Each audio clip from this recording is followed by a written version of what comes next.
Welcome to Alaska Weather, a production of Alaska Public Media and the National Weather Service, Alaska Region. Produced and broadcast daily from the studios of KAKM, Alaska Weather provides complete forecasts, public, marine, and aviation for all of Alaska. Alaska Weather is made possible by the following sponsors.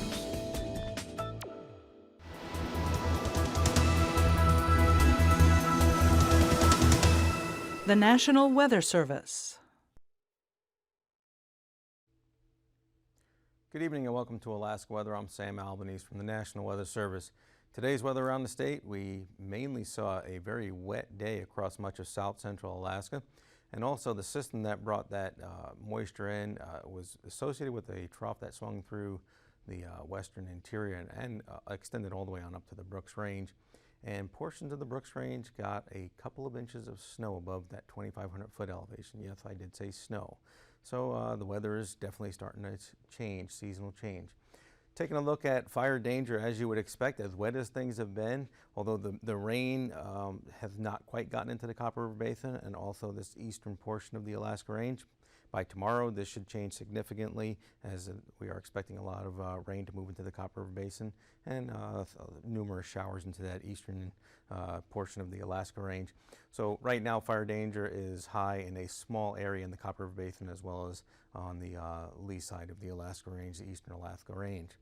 Taking a look at our satellite imagery over the North Pacific to start with, basically in the Bering Sea, you can see this is a ridge of high pressure. You kind of pick up that circulation going around.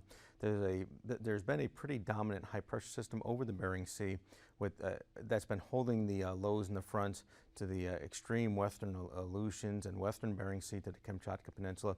But also the flow over the top of this has been bringing that moisture down across northwestern Alaska out of the that Bering Sea coast, that Bering Strait region down into the interior.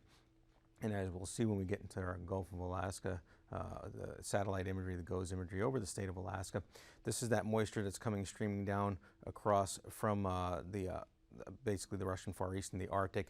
That's going to be bringing some more precipitation across the northwest interior and the northwest coast, but then down into the south central region and the eastern interior. Extremely cloudy conditions, as you can see.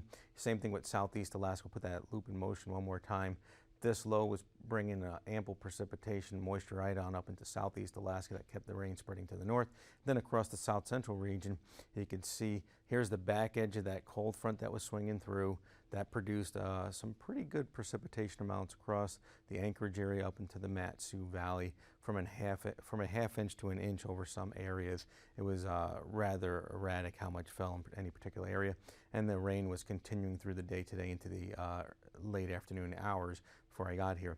That's what was spreading on up into that Fairbanks area. Taking a look at today's weather map, here you can see widespread area of the precipitations associated with these two Gulf lows. They're weak, showery type precipitation around the base of these lows. Southeast Alaska and in advance of this front, rain pushing on up and while continuing in southeast Alaska right on up to the North Gulf Coast.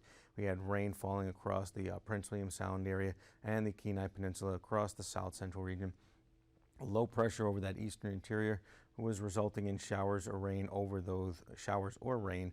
that region, and then up towards the eastern Brooks Range, showers, and then with this trailing trough extending back towards just north of Kotzebue, showers associated with that. Up along the Arctic coast, generally speaking, with this weak high pressure up there, it was holding in some patchy fog and generally cloudy conditions with some breaks in the clouds up there. Over the Bering Sea, as I was talking about in the satellite imagery, high pressure, areas of fog or scattered fog associated with this, areas of fog over into the Pribilof Islands. This warm front and this moisture is what's going to be flowing on into that northwest portion of the state, into the Bering Strait Seward Peninsula region. Tonight, low pressure persists in the Gulf of Alaska. Low pressure in that eastern interior is moving up towards or east into the Yukon Territory. Rain's going to continue in southeast Alaska along the North Gulf Coast. The rain over the south central region, particularly Cook Inlet into the Susitna Valley, is going to be changing to showers overnight. And so you're going to see some pretty intense showers with this as it pushes through because it's associated with the cold front. Showery type conditions on up into the eastern interior. And then as we move on up to the eastern Arctic coast and the eastern Brooks Range, Rain or snow showers can be expected over the Eastern Brooks Range. Pretty much all snow showers overnight scattered, not expecting much in the way of accumulation, an inch or two or less. And then the eastern Arctic coast, some drizzle becoming flurry type conditions. Areas of fog can be expected over the eastern Arctic coast towards Barrow. Expect some breaks in the clouds over southwestern Alaska as well as northwestern Alaska. Clouds holding in that northern Bering Sea. Some patchy fog along the Alaska Peninsula and the eastern Aleutians, areas of fog over the Pribilof Islands, and patchy fog out across the remainder of the Aleutian Islands associated with this Bering Sea high. Taking a look at the forecast now for Saturday. Low pressure in the Gulf, kind of a recurring theme here, persisting.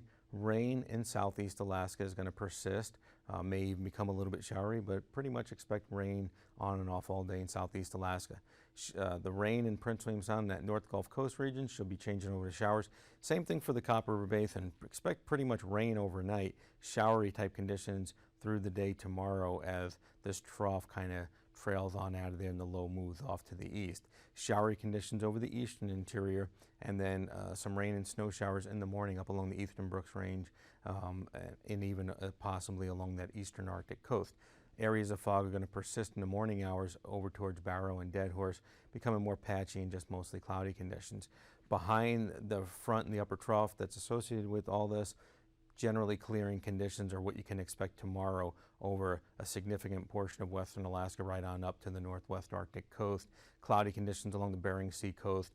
This trough is kind of swinging into the Bering Strait. Expect some rain over the St. Lawrence Island area as well as the Norton Sound region, at least from Nome west.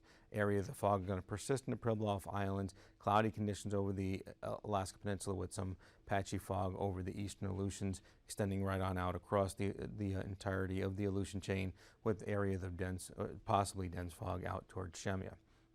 Taking a look at the forecast now for Sunday, expect a continuation of rain in southeast Alaska, although becoming showery late in the day.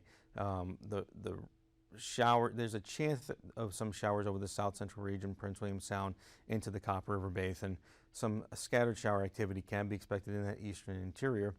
Some sunny conditions over the central interior on up to the Brooks Range and the central Arctic coastal areas. We have a low pressure system that's going to be moving into that Bering Strait. That's going to bring rain and some foggy conditions over the Bering Strait, St. Lawrence Island, Seward Peninsula, even into Kotzebue Sound, and some rain will spread on into that western interior. So there's going to be some sunny conditions initially for the first part of the weekend over much of western Alaska, be replaced by clouds and further north with rain. Cloudy conditions across the Alaska Peninsula with some patchy fog along the Aleutian Islands and areas of fog in the Pribilof Islands as well. And again, that's predominantly because we have this big area of high pressure persisting over the Bering Sea. Temperatures around the state today, southeast Alaska generally saw temperatures in the 50s throughout the entirety of the Panhandle. Yakutat did get up to 60. In the south central region, in the eastern interior or southern mainland, temperatures generally in the 50s along the coast and near 60, low 60s a little bit further north and inland. Up into the eastern interior, cloudier conditions and showery type weather held things, temperatures down only into the low to mid 50s there. As we move on up towards the Arctic coastal areas, temperatures along the Arctic coast generally in the upper 30s to low 40s, some temperatures only staying in the mid 30s. Along the Brooks Range, again, mid 30s to low 40s, upper 40s as you move on out towards Kotzebue Sound, 50s across much of the interior, 40s and 50s as we move on over into the Seward Peninsula, Norton Sound, Yukon Delta area. And then down into southwest Alaska and the Kuskokwim Delta, temperatures were in the 50s, 60s into the Bristol Bay area, predominantly 50s across the Alaska Peninsula, Pribilof Islands, as well as the Aleutian Islands for today. Taking a look at our low temperature forecast for tonight, expect temperatures in southeast Alaska to generally be in the upper 40s to low to mid 50s. South central Alaska generally in the upper 40s to low 50s. As you move a little bit further inland, temperatures may drop down into the upper 30s in some areas. Up towards the Arctic coast, temperatures should be dropping down right to the freezing mark at Barrow and mid 30s to over the remainder of the area. 40s over the Bering Strait region, Seward Peninsula, 40s over southwestern Alaska, 40s to low 50s over the Alaska Peninsula, mid 40s in the Pribilof Islands, and 40s, upper 40s across the Aleutian Islands. For tomorrow, expect high temperatures to generally stay right around 60 or throughout southeast Alaska, upper 50s to low 60s. Same thing for the south central region, although in the Copper River Basin temperatures will be a little bit cooler because of the rain. We'll see a slightly warmer temperatures over the south central region, as well as portions of the western interior where it's going to be generally sunny. Temperatures a bit warmer there. Arctic coast, not a lot of change from today. Temperatures generally in the low to mid 40s. Bering Strait in the mid 50s. 60s down along the Bering Sea coast, down to the Alaska Peninsula, low 60s. And in the Aleutian Islands and Pribilof Islands, temperatures generally in the low to mid 50s can be expected tomorrow. Flying weather for tomorrow, expect marginal to IFR conditions in southern southeast Alaska, marginal conditions throughout the remainder of the Panhandle to the North Gulf Coast. Some marginal conditions over into the eastern interior. Marginal to IFR conditions along the Arctic coast, generally because of the patchy fog and cloudy conditions. Marginal to IFR conditions late in the day over the Bering Strait and outside Kotzebue Sound. Generally IFR conditions throughout much of the Bering Sea underneath that high pressure to marginal conditions over the Alaska Peninsula. Taking a look now at our passes, expect marginal conditions for Anaktuvik Pass as well as Adigan Pass tomorrow. Down to the Alaska Range, pretty much VFR conditions for all the passes. Lake Clark and Merrill, rainy, expect VFR conditions. Windy, expect VFR conditions. Isabel, expect VFR conditions, as well as Mentasta. Down to the Chugach Mountains, expect VFR conditions for Tonita Pass, as well as Portage Pass. And then down into southeast Alaska, here's where we expect to see marginal to IFR conditions throughout the day for Chilkoot and White Pass in the wet, cloudy conditions that we're anticipating. For your freezing levels, expect freezing levels at 2,000 feet up along the Arctic coast to near the surface, sloping up to about 7,000 feet along the south central region to 8,000 feet over southeast Alaska. And then as you come over towards the Bering Sea, underneath that high pressure, generally expect your freezing levels to rise up to about 14,000 feet over the central Aleutian Islands. For our icing tomorrow, generally the only areas we're expecting icing are in southeast Alaska to the eastern interior. Some moderate rime from the freezing level to 18,000 feet in the southern Panhandle. Isolated moderate rime from the freezing level to 18,000 feet over the northern Panhandle, and from the freezing level to 14,000 feet over the eastern interior. So not any real significant icing anywhere else in the state is expected. Tomorrow's jet stream is coming out of the Russian Far East at about 60 knots, down across northwestern Alaska at about 95 knots, into the western Gulf of Alaska at 65 knots, takes a really deep southern trajectory at 40 knots, well south of the California coast, coming up onto the mainland of the lower 48, basically across northern California and Oregon at only about 40 knots. Taking a look down at that 9,000 foot level, basically southeast Alaska, around 25 knot winds there. Light winds over the majority of the interior, at least the eastern portion of the interior. Then you can see this northwesterly flow behind that upper level trough, about 20 to 25 knots across much of western Alaska down to the eastern Alaska Peninsula and Kodiak Island. And then underneath the high pressure in the Bering Sea, generally light winds, light and variable winds until you get out into the western Aleutian Islands, where you can anticipate about 20 to 30 knot winds going across that region, 20 to 25 knot winds in the extreme western portion of the Bering Sea. Taking a look down at that 3,000 foot level, generally speaking, pretty light winds over the south central region, about 20 knot winds to 25 knot winds coming on up into southeast Alaska. Light winds over pretty much all of the interior, right on up to the Arctic coast, a very benign weather pattern in the upper levels with what's currently going on. Then in the Bering Sea, here's our ridge of high pressure, and you can see to the west of the ridge where we have low pressure kind of pushing in, about 15 to 20 knot winds over the central to western Aleutians and the extreme western Aleutians south of it, about 35 knot winds, tapering off to 15 to 20 knot winds over the western Bering Sea. Coming over the top of that ridge, 10 to 15 knot winds in the northern Bering Sea, then down across the Alaska Peninsula at about 10 to 15 knots is what you can expect. And for our turbulence tomorrow, basically there's not a lot of turbulence expected with the light wind flow. Southern southeast Alaska, some isolated moderate turbulence below 2,000 feet, basically where those 25 knot winds or so were anticipated. Otherwise, over the remainder of the state, not expecting any significant turbulence. That wraps up this portion of the show. Enjoy the segment and come back for the marine forecast.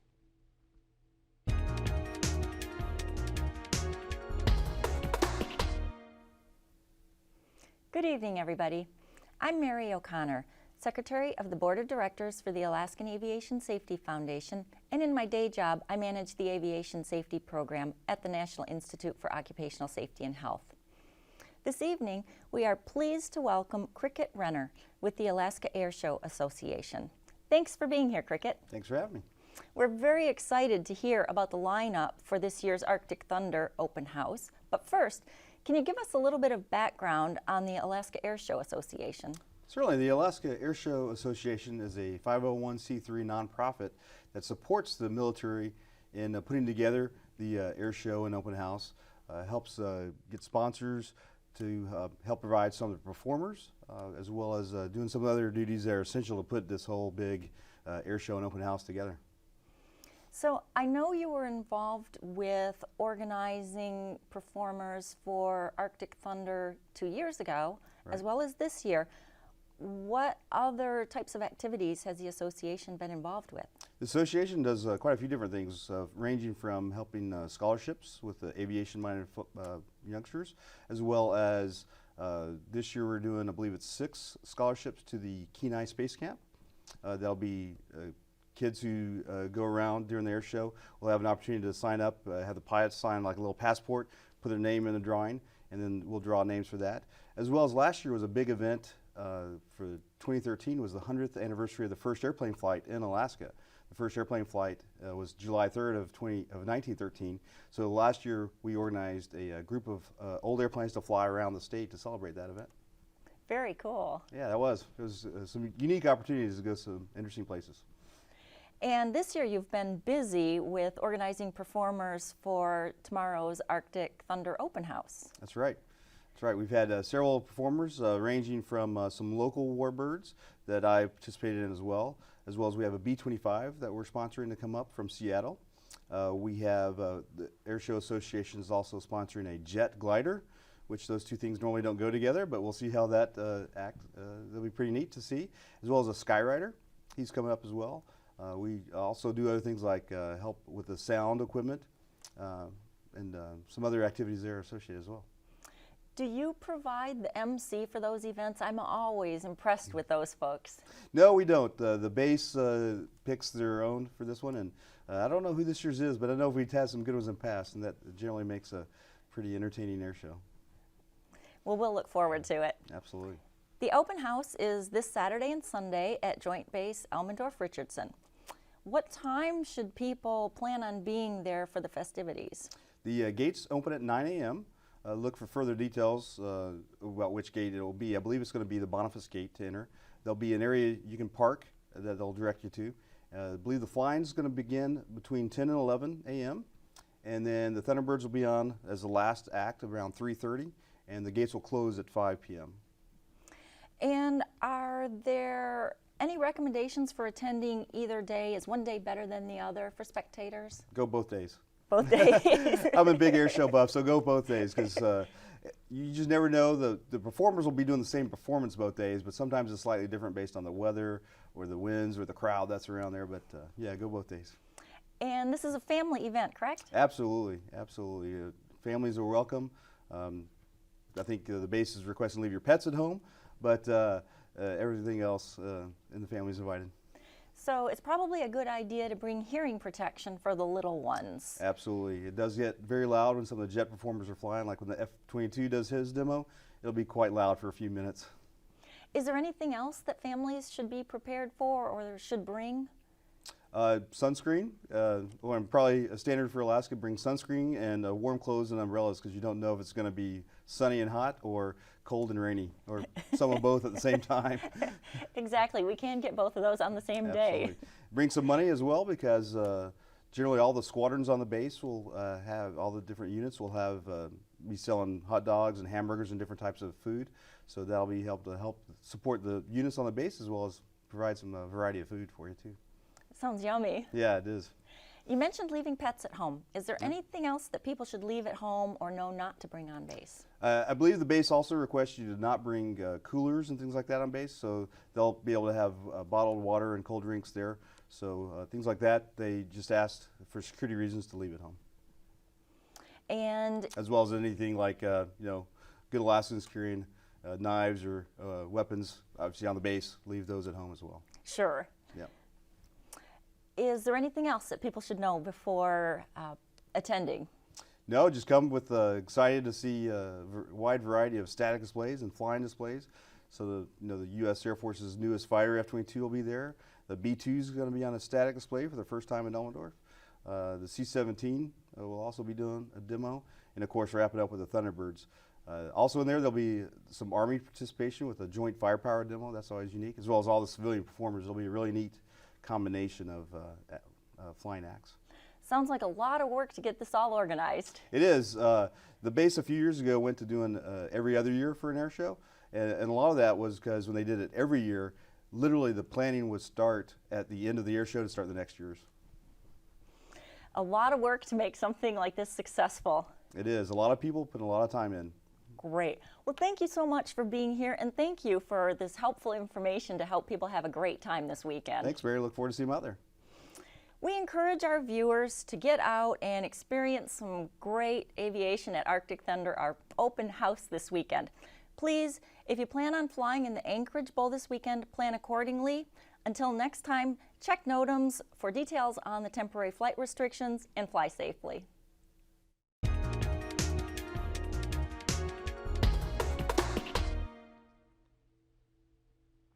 Welcome back, and now time for our marine forecast. And as usual, we'll start with Southeast Alaska. Taking a look at the forecast for Saturday. Southern inside waters, small craft advisory, southeast 25 knots, dropping off to 15 knots as you move into the central inside waters, and then down to 10 knots up in that Lynn Canal Glacier Bay area.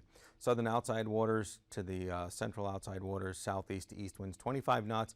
In the east Gulf Coast, expect your winds out of the east at 20 knots. By Sunday, we expect the winds to drop off a little bit in the southern inside waters at 20 knots. 15 knots over the central inside waters with 15 knot winds out of the south over that Lynn Canal Glacier Bay area. For the southern outside waters, 15 knot winds out of the southeast, 20 knot winds out of the east over the central outside waters, and the east Gulf Coast, expect your winds out of the east at about 15 knots. For the south central region on Saturday, generally pretty light winds. Northeast winds 10 knots out of Prince William Sound, northeast winds 15 knots across the North Gulf Coast waters to 10 knots. Then as we get over toward the Barren Islands, northwest to north winds around 15 knots. Around Kodiak Island, same thing, pretty much northwest to north winds 10 to 15 knots. And up into Cook Inlet, expect your winds to be out of the north around 10 knots. By Sunday, again, not a big change here. Light winds in Prince William Sound. We are going to see the winds pick up a little bit along the North Gulf Coast, south of Prince William Sound, as that weak low pressure comes up a little bit further to the north. And that's mainly in the southern part of that marine zone. Expect 10 knot winds south of the Resurrection Bay area out of the north. Northwest winds 10 to 15 knots through the Barren Island region. Variable to north winds 10 knots over the Cook Inlet waters, and generally variable to northwest winds around 10 knots across Kodiak Island waters.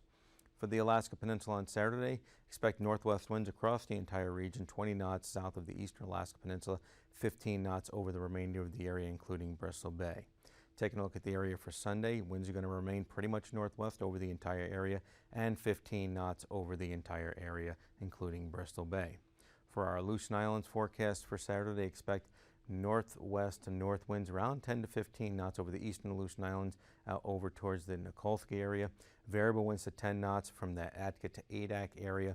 And then as we get out over to the western Aleutian Island, expect your winds out of the southeast around 20 knots over the Amchitka area, and southeast 25 knot winds out over the extreme western Aleutian Islands out towards Shemya.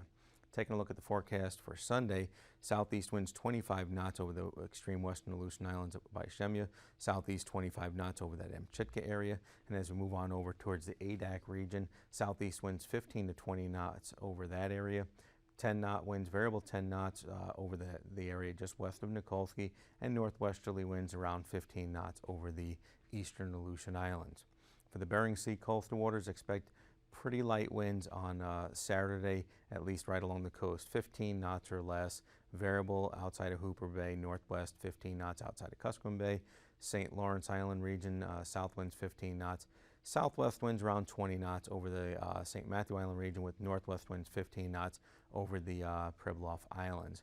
For Sunday, expect your winds to increase a little bit up towards the St. Lawrence and St. Matthew Island region. Out of the west, about 20 to 25 knots. Only 15 knots as we move on over towards the coast by Hooper Bay. Northwest 15 outside of Kuskokwim Bay, with northwest winds 15 knots over the Pribilof Islands.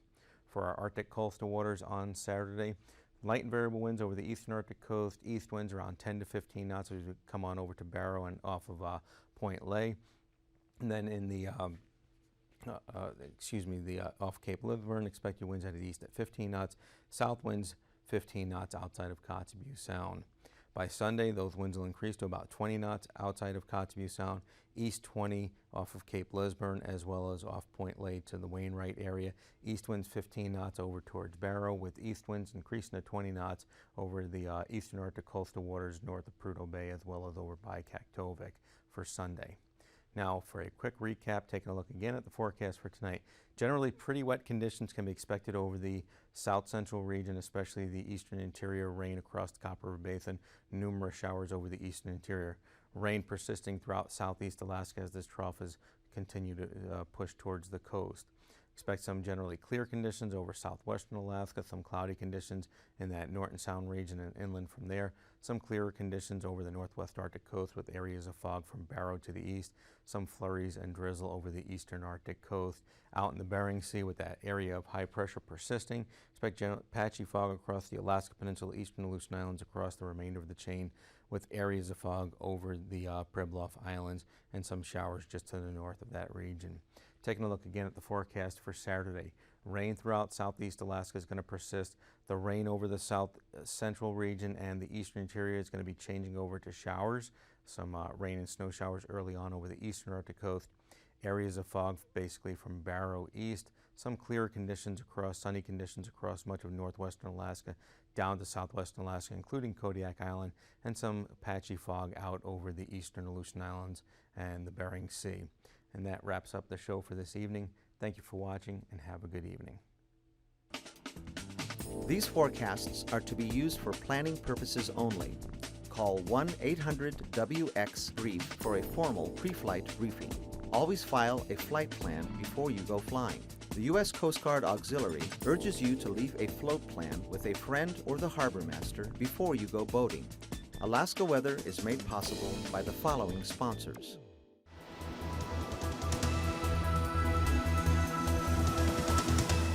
The National Weather Service.